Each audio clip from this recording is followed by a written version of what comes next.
If you've ever rendered out of Unreal Engine and you've disabled this tone curve, it's probably because you wanted that extra flexibility within your post-production color correction and color grading. This usually works great. However, if you've ever used extremely strong emission shaders like fire or a lightsaber, you'll probably have noticed that once you bring it into your color correction software, these highlights look really, really weird and they're casting in an unrealistic fashion. So in this video, I'm going to quickly take you through how I adjust these highlights to get a more consistent look to what we had in our viewport, and then hopefully get you along the way so that you can continue utilizing this disabled tone curve even with emission shaders. Hi, my name is Eric. I'm a 3D artist using programs like Blender, Unreal Engine, and iClone to help tell my stories and to make videos in 3D assets to help you do the same. So before we get started, I just want to show you the sequence real quick so you have an idea of what it looked like when it was in Unreal Engine. Obviously, it looks really nice. The lightsaber looks like a lightsaber.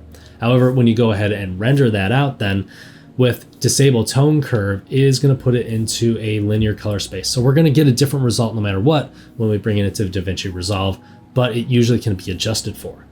The problem happens is when you are using these emission shaders, it bakes in so much more detail that we're actually pulling the color information out of the highlights as well. So that's not realistic to say what happens with a real camera. So we can adjust that really quickly. So the first thing we're going to do is a color transformation. So we're going to go to Aces Transform. I'm going to drag that in as my node, switch it to Aces 1.3. For my input transformation, I'm going to go all the way down to sRGB linear. And then for output transform, I'm going to go to sRGB piecewise.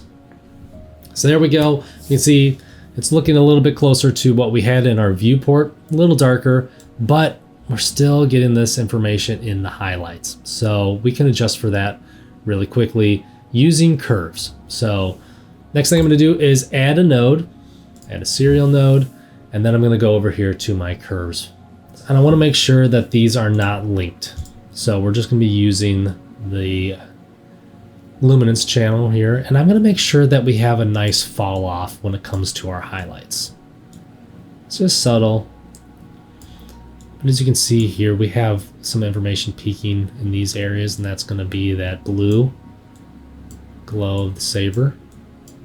So we'll just adjust that really quickly, and of course, depending on your scene, you can refine this down, but I want to make sure that I'm still kind of preserving my shadows, other information in the scene.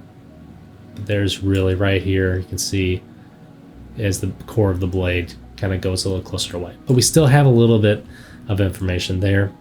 So the second thing that we're going to do is just head on over to Luma versus saturation.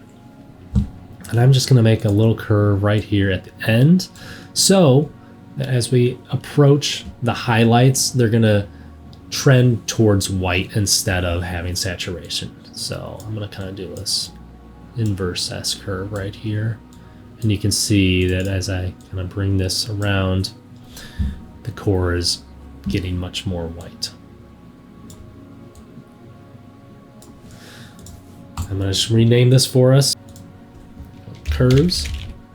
And if I turn it off and turn it on, you can see we're adding a little bit of specular highlights probably into the face, which is nice, but the blade looks much more consistent to what we originally had in our scene.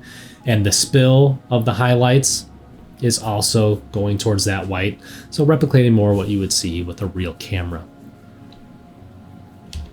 So that's looking really good to me. Now after that, I would go into my color correction and I would further refine the look of the image, but this kind of gives me a good base to start with. I'm no longer having those saturated highlights. Hopefully this video has been helpful. This is an issue that has tormented me in the past, and it took me a while to figure it out, so hopefully this video helps you kind of resolve these issues a little bit sooner and allows you to continue using that disabled tone curve and get all of the nice flexibility in this color grading phase once you're done rendering.